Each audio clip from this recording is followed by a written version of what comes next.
लगाओ, रेलवे को बेचना बंद करो, इनकलाब जिंदाबाद, छात्रों से फर्जी मुकदमा वापस लो। के मौके पर देश आज़ादी के स्वतंत्रता दिवस, गणतंत्र दिवस का जश्न मना रहा था, तो किसान सड़क पर थे। इस बार जो है जिस तरह से छात्र नौजवानों के साथ सरकार जो है बदतमीजी किया है, लाठीचार्ज किया है, उनकी बात को नहीं सुना गया है, ये संविधान के साथ घोर अन्याय है। और जिस तरह से पिटाई किया गया है, छात्र लोग सड़क पर हैं। ग्रुप डी के परीक्षा के सवाल पर, ग्रुप डी में नौकरी के सवाल पर जहां छात्र लोग सड़क पर हैं, तो अब ये सरकार क्या है भाई? ये सरकार अब कुछ चीज़ नहीं बचने दे रहा है। ये सरकार जो है रेलवे को चौपट करने में लगा हुआ है, रेलवे को प्राइवेट कंपनियों के हाथे, अडानी अंबानी के हाथों बेच देना चाहते हैं। इसीलिए ऐसा जटिल परीक्षा बना देना चाह रहे हैं ताकि इन छात्रों को उस परीक्षा के दायरे में नहीं लाया जाए, उनको नौकरी नहीं दिया जाए। इस वजह से परीक्षा को जटिल बना दिया गया।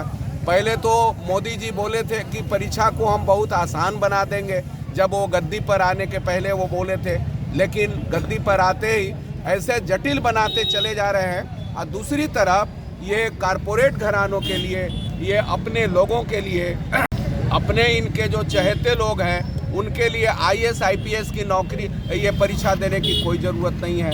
ये सचिव के पद पर ये बहाल कर दे रहे हैं। तो सरकारी नौकरियां चौपट कर दी जा रही है, जिससे तो आरक्षण से लेकर के सारे चीज़ खत्म हो जा रहे हैं। अब ग्रुप डी के लिए भी छात्र नौजवानों को सड़क पर उतरना पड़ रहा है, तो ABC का मामला क्या होगा तो आप समझ सकते हैं। इसलिए यहाँ जो महागठबंधन के तरफ से और बहुत सारे जन समर्थन मिल रहा है इस मामले में। और जी ये सरकार जो है तुगलकी फरमान जो जिस तरह से जारी किया है, जब तक वापस नहीं लेगा ये आंदोलन जारी रहेगा और इसका पूरा जन समर्थन है और ये इस तरह से चलने नहीं दिया जाएगा, पहली बात।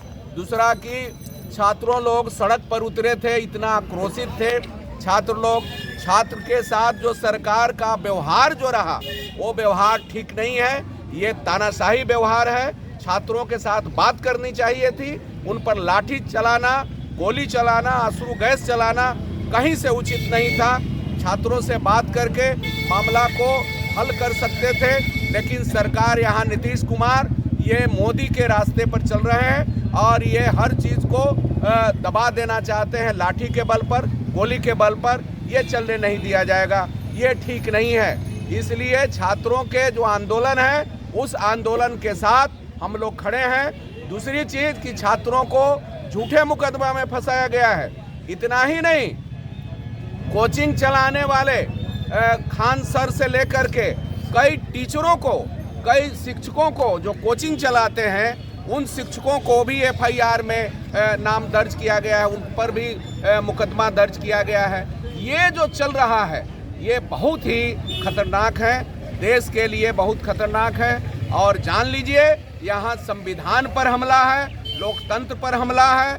यहाँ जो स्थापित व्यक्तित्व वाले जो लोग महापुरुष हैं, उन महापुरुषों के ऊपर हमला है, छात्रों के ऊपर हमला है। पिछले बार किसान सड़क पर थे, इस बार छात्र नौजवान सड़क पर हैं। इसलिए सरकार के अब बाजा बजने से कोई नहीं रोक सकता। यहाँ बगल में 5 राज्यों का चुनाव होने वाला है, उत्तर प्रदेश में। इनका इस बार छात्र नौजवान बिहार से संदेश, पिछले बार जब 1974 में बिहार से ही आवाज़ उठी थी, 74 का आवाज़ जो है बिहार से, तानाशाही का जब शासन शुरू होने लगता है तो बिहार से छात्र नौजवान ही शुरू करते हैं। तो यहाँ मोदी सरकार, मोदी, जोगी और नीतीश सरकार के जो तानाशाही चल रहा है उसके खिलाफ बिहार ने शुरू कर दिया है, बिहार के छात्र नौजवानों ने शुरू कर दिया है। और आज़ादी के दिन, गणतंत्र दिवस के दिन, जिस दिन संविधान लागू हुआ, जिस दिन छात्र नौजवानों व्यापक यहाँ नागरिकों को अधिकार मिला, उस दिन छात्र नौजवान जब अधिकार के लिए सड़क पर उतरे तो उनको लाठी चार्ज हुआ, उन पर लाठी मारा गया, उनको झूठा मुकदमा में फंसाया गया, इसका हम लोग घोर विरोध कर रहे हैं। और बिहार से ये संदेश जाएगा और ये फांसीवादी सरकार को उखाड़ फेंकने का ये संदेश जाएगा। यहाँ जो महागठबंधन का जो आप देख रहे हैं सड़क पर, ये एकता लगातार रहेगी और ये फांसीवादी ताकतों के खिलाफ ये हम लोग हमेशा इस लड़ाई को आगे बढ़ाएंगे। हम लोग 30 जनवरी को यहाँ गांधी जी का स्मारक का उद्घाटन करने जा रहे हैं। हम लोग गांधी जी का मूर्ति को स्थापित करेंगे। ये भाजपा वाले लोग, आरएसएस वाले लोग, ये महापुरुषों पर, गांधी जी पर, ये आपको नेहरू पर हैं और इनके व्यक्तित्व को ये घटिया बताने की कोशिश कर रहे हैं। और दूसरे तरफ जो आज़ादी में इनके जो पूर्वजों का कोई योगदान नहीं रहा है, इनके पूर्वजों का जो दलाली का योगदान रहा है, उनको स्थापित ये करना चाहते हैं, तो ये चलने नहीं दिया जाएगा। यहाँ की जनता, यहाँ के छात्र नौजवान, ये लोग सब लोग पढ़े लिखे हैं, ये सब लोग समझते हैं। अब इनके झांसे में, इनके अब भक्तई में अब कोई आने वाले नहीं हैं। अब लोग सड़क पर उतर गए हैं। छात्र और किसान जब सड़क पर उतर जाएगा तो ऐसे तानाशाही को ईंट से ईंट बजा देने का काम करेंगे। इसलिए साथियों, हम आप लोगों के माध्यम से हम कहना चाहते हैं कि सरकार वापस ले, जितना भी केस मुकदमा किया है वो सारे केस मुकदमा को वापस ले।